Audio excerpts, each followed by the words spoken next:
sejahtera untuk kita semua. Om Swastiastu, Namo Buddhaya, Salam Kebajikan. Perkenalkan, nama saya Salwa Januaryanti, mahasiswa PMM di Universitas Khairun Ternate, Maluku Utara, dari Fakultas Ekonomi dan Bisnis Prodi Akuntansi. Di sini saya akan menjelaskan apa sih etnometodologi itu. Pengertian metode etnometodologi melibatkan studi mengenai tindakan sosial sebagai bagian dari kehidupan sehari-hari. Metode ini mengajarkan cara-cara di mana orang-orang berinteraksi dan memberikan makna pada situasi-situasi sosial yang mereka hadapi. Metode etnometodologi memperhatikan aturan-aturan tidak tertulis yang digunakan dalam interaksi sehari-hari, sehingga dapat memberikan wawasan yang lebih dalam tentang pengertian dan struktur sosial yang ada.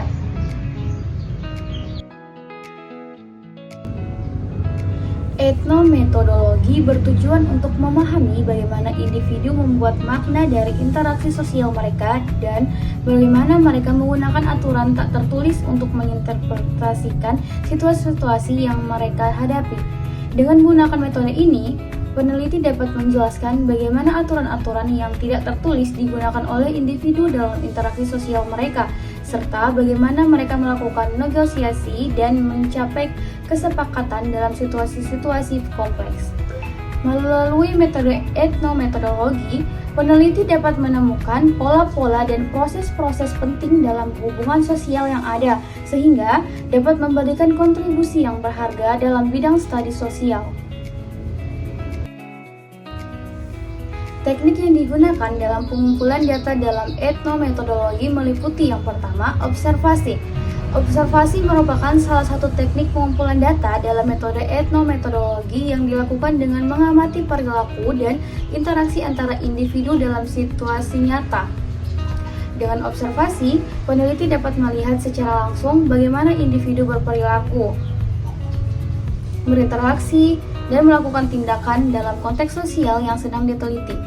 Observasi juga memungkinkan peneliti untuk mengamati pola-pola interaksi, norma, dan lain-lain yang berlaku dalam suatu komunitas atau kelompok. Dengan menggunakan teknik observasi, peneliti dapat memperoleh data yang objektif dan akurat tentang realitas sosial yang diamati. Selanjutnya yang kedua adalah wawancara.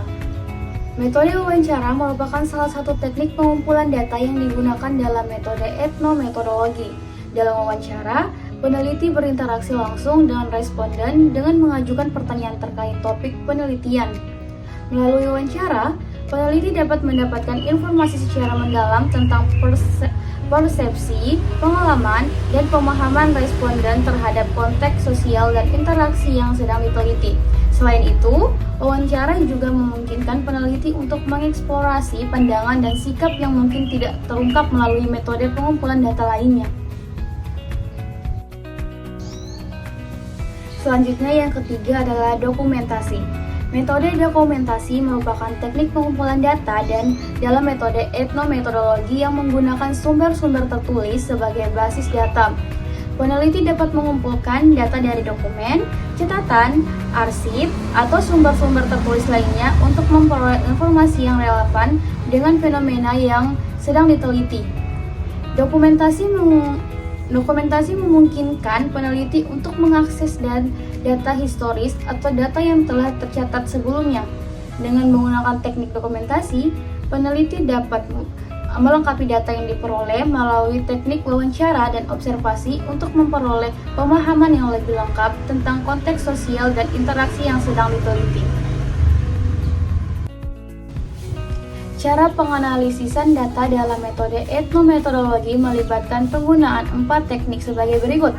Yang pertama, transkripsi, yaitu peneliti mentranskripsikan data yang diperoleh dari observasi, wawancara, atau dokumentasi ke dalam bentuk tulisan teks untuk memungkinkan analisis lebih lanjut. Yang kedua adalah analisis konversasi. Peneliti menganalisis pola-pola percakapan dan praktik-praktik sosial yang muncul dalam interaksi sosial yang diamati. Yang ketiga, menganalisis aturan tak tertulis. Peneliti mencoba untuk mengidentifikasi aturan-aturan tak tertulis atau praktik-praktik yang dijalankan oleh individu dalam kehidupan sehari-hari mereka dan bagaimana aturan-aturan tersebut membentuk makna dalam konteks sosial tertentu. Selanjutnya yang keempat, refleksi interpretatif, yaitu peneliti merefleksikan pemahaman mereka terhadap praktek-praktek sosial yang diamati dan membuat interpretasi tentang bagaimana makna-makna tersebut dibentuk dan dipertahankan dalam interaksi sosial. Kelebihan metode etnometodologi. Yang pertama, kedalaman pemahaman. Metode etnometodologi memungkinkan peneliti untuk mendapatkan pemahaman yang mendalam tentang bagaimana individu membuat makna dari interaksi sosial mereka dan bagaimana aturan-aturan tak tertulis membentuk praktik-praktik sosial dalam kehidupan sehari-hari. Yang kedua, mempertahankan konteks. Pendekatan ini memungkinkan peneliti untuk mempertahankan konteks sosial dari situasi yang diamati, sehingga memungkinkan analisis yang lebih akurat tentang bagaimana makna-makna sosial dibentuk dan dipertahankan. Yang ketiga, memprioritaskan perspektif subjektif. Etnometodologi memperhatikan perspektif subjektif individu dengan menekankan pentingnya memahami pemikiran, nilai-nilai, dan praktik-praktik yang digunakan oleh individu dalam kehidupan sehari-hari mereka. Yang keempat, relevansi praktis. Temuan dari penelitian etnometodologi dapat memiliki implikasi praktis yang signifikan karena memungkinkan untuk memahami praktik-praktik sosial yang mendasari interaksi sehari-hari di berbagai konteks seperti organisasi, institusi, atau masyarakat. Selanjutnya, kekurangan metode etnometodologi. Yang pertama, subjektivitas peneliti.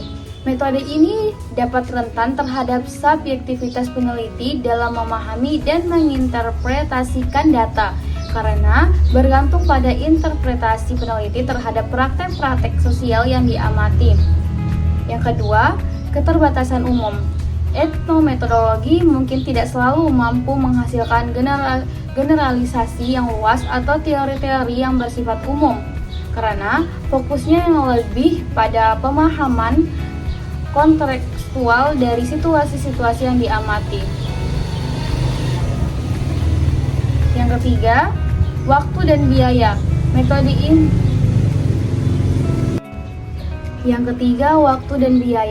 Metode ini sering memerlukan waktu dan biaya yang cukup besar untuk mengumpulkan data yang mendalam, seperti observasi partisipatif yang memerlukan keterlibatan langsung peneliti dalam situasi yang diamati. Yang keempat, keterbatasan objektivitas.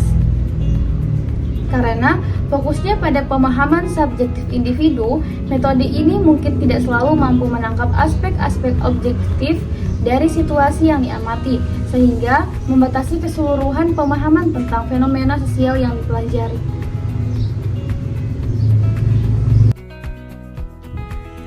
Sekian penjelasan materi mengenai metode etnometodologi yang saya ketahui. Kurang dan lebihnya saya mohon maaf.